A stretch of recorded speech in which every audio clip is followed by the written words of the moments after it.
Hey, welcome back to the Ping Pong Flix Show. My name is Chris Wong. Let's finish off the weekend with some daily news topics. This time, it really is all about DC today. Yeah, that's all I got. Well, the first topic of the day is in regards of My Adventures with Superman, an animated cartoon for kids. Apparently, it will take inspiration from the Christopher Reeve films. This was according to the Warner Media stream that's linked here, and they talk a little bit about it, just very little. But basically, it will take inspiration from the Christopher Reeve films, which I say, okay, why not? You know, I bet the creators grew up with Christopher Reeve Superman, and they're probably as old as I am, and they basically want that version, which actually would work out more for this version of Superman.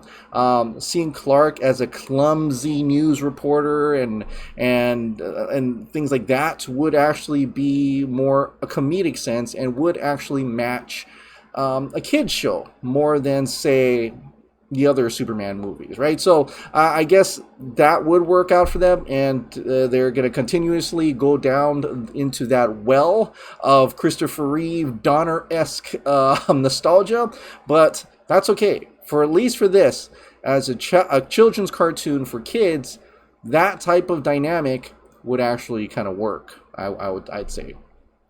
All right, moving on. I want to share this with you. This Heroic Hollywood put this out, but this is actually from the Glorious Pics of this account right here.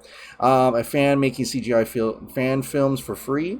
An incredible fan-made video of Wayne T. Carr's cut Green Lantern scene from Zack Snyder's Justice League. I'm going to play it for a little bit here. I think you can hear it. Good morning. Sorry I was late to join the fight. Can I help you? I don't think that's Wayne T. Carr's voice. Steppenwolf's survival is not the end. It's merely the beginning of the upcoming war. Darkseid has found out that the anti-life equation is here on Earth, thanks to Steppenwolf. He'll be coming here with his armada, and we must be ready for him. Huh. Well, we could definitely use the help.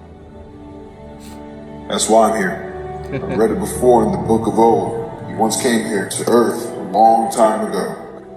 But the heroes back then were able to beat him. Wow, there's now actually I some hope story. that we'll be strong enough to beat him again. And for good this time. Wow. Hope so. Well, I'll be around for some time. I'll keep in touch. I'm sorry. Who are you again? Oh, I guess there's probably more with this account here. You can go check it out. That's great. I mean, for just, as a fan film, that is fantastic. I was half expecting he was going to use the same dialogue as Martian Manhunter, but actually, happily surprised, he put a lot more dialogue into that. And the armor looks pretty amazing. It's certainly different, and he actually animated a little bit of that as well, and spliced in Ben Affleck into here and there. It was pretty good. This is a great job, and actually maybe for a little bit we can get a little bit of a sense of what it should have been with Wayne T. Carr as John Stewart in a Green Lantern scene from Zack Snyder's Justice League. So, incredible work, awesome job. Go ahead and check out this account. There's probably more in his account in terms of more of that scene. So, incredible work.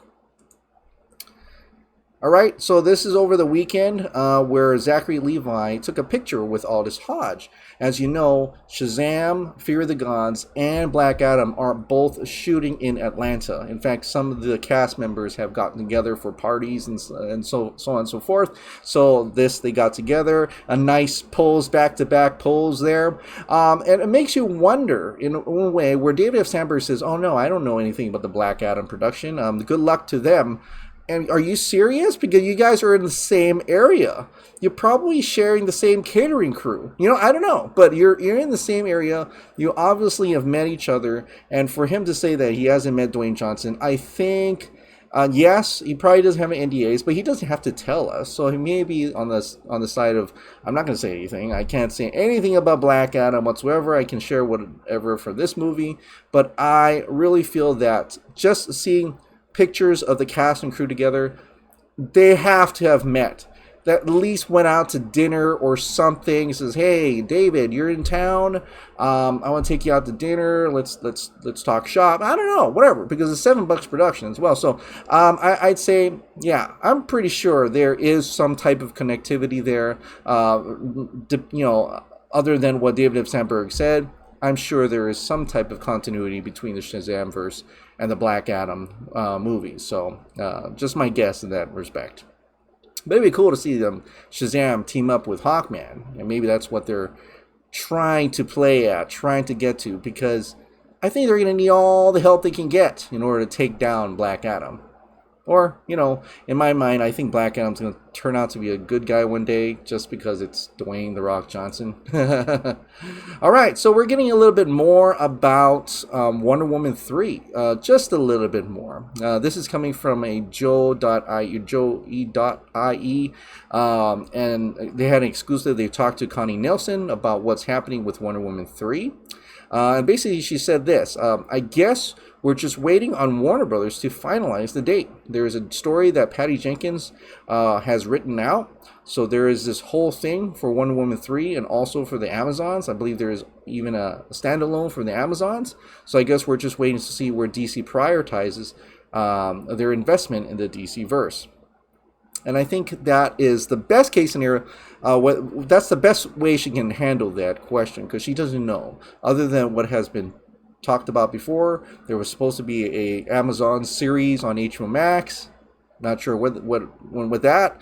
Pat Jenkins had talked about she had a kind of a treatment. I didn't know she wrote it out already. I thought she was in the conceptual stage, but apparently she has written out. And they're waiting to when they can actually release this. Of course, with the Discovery merger, maybe all of this is put on hold for now, and they're just going to concentrate on the movies that are coming out, which is the Suicide Squad, the Flash, Black Adam, Shazam: Fury of the Gods, the Batman, Aquaman 2, etc. But in the meantime, they're trying to probably get a schedule to see where Patty Jenkins would be available, because she's got a lot on her plate. She's got Cleopatra, she's got Rogue Squadron. Gal also has projects on her plate as well, so they're trying to schedule all that out and see where they're going to go from here. But interesting that she says they're just waiting to see where DC prioritizes their investment in the DC verse. It's like they're also up in the air on where they're going to go with this. They're going to continue with the plans that they have now, but they don't know which direction they would end up with. I guess it all depends, and I'm thinking that's why everything is dependent on the Flash movie, because I think that's where they're thinking, where we're going to go from there. Is that going to be successful?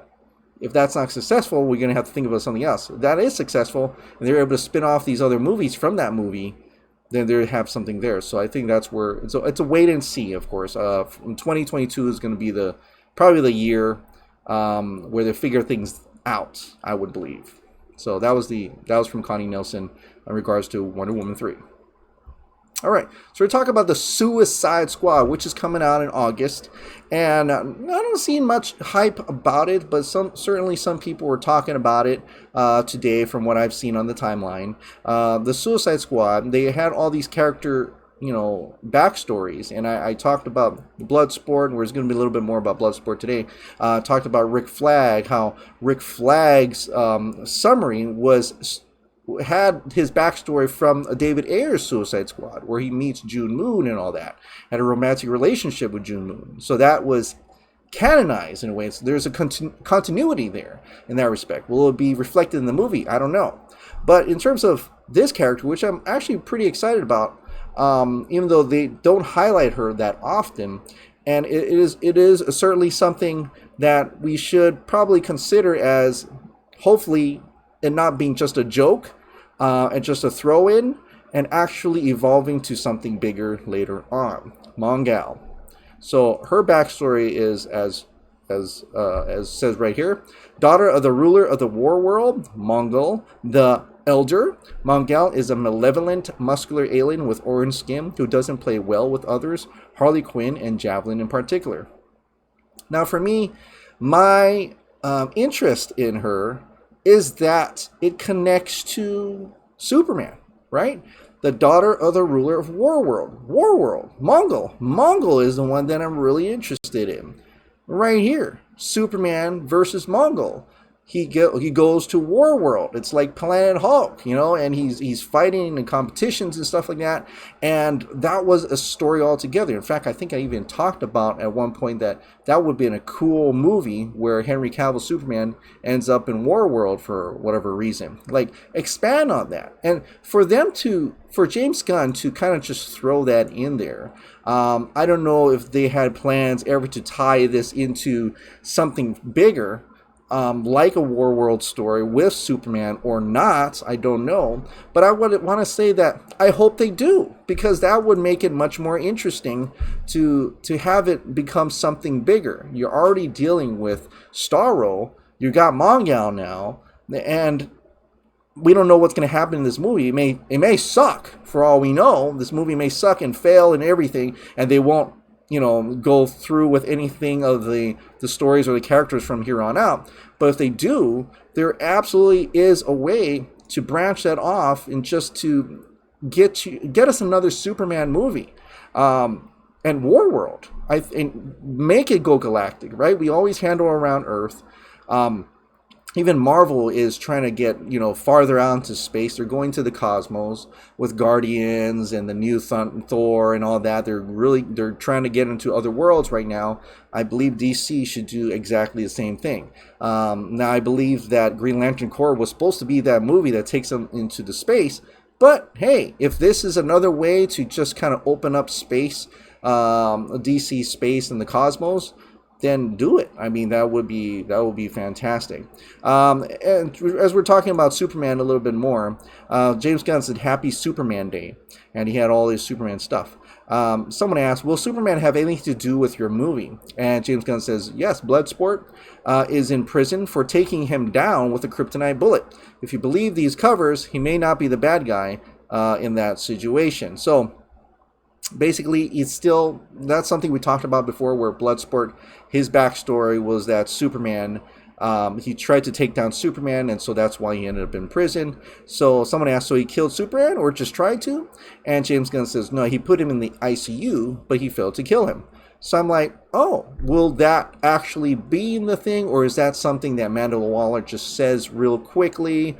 I hope there's like some kind of tie-in, like some kind of scene, just like the Flash scene, Ezra Miller's Flash showing up in David Ayer's Suicide Squad, just to put him in there. Henry Cavill, I don't know if he's going to show up, but that would be pretty awesome if they secretly actually filmed them or something like that. Have him show up for just a little bit, take a bullet or something, which is very canon, very much in the comics here, where Bloodsport actually gets to shoot Superman right there with the kryptonite bullet. So that could happen in the movie. Just a really small little scene. That would be pretty fantastic, I think, and it would tie in Henry Cavill's Superman into the world, or actually connected with the entire world. That way, it's not so by itself. How we originally, at least Toby Emmerich was trying to say, oh, it's by itself. It's like a reboot and stuff like that. But James Gunn is putting all these things in there, like, wait a minute. It's seemingly trying to connect to the other movies as well, in a certain sense, like David Ayer's Suicide Squad, Henry Cavill as Superman, and stuff like that. And this one too. This is interesting. Ajep Art from Geek Worldwide, yeah. Said, I think, the Suicide Squad extends on past continuity than Ignore, which interests me a lot. And so he's a scooper, so I guess he knows a little bit more about the Suicide Squad. And someone actually commented, said that Batman also arrested Ratcatcher, according to the wiki and some articles, right? So there is Ratcatcher 1 and the Ratcatcher 2. Ratcatcher 2 is the main character in this film, but there's also Ratcatcher 1. In the backstory for Ratcatcher, Batman takes down Ratcatcher. And so Jeb R says, yeah, when you think about it, Gunn making Ratcatcher 2 main one in film adds continuity to the 20-year Batman aspect, that the main Ratcatcher existed then, meaning that the main Ratcatcher 1 was during around the 20 years of Gotham where Ben Affleck's Batman is around. So it makes sense it not be Ratcatcher 1, but Ratcatcher 2. So I don't know if there's going to be that Flash. There is a Flash. This is an actual scene. Will we see Ben Affleck's Batman, or at least someone dressed up as Ben Affleck's Batman?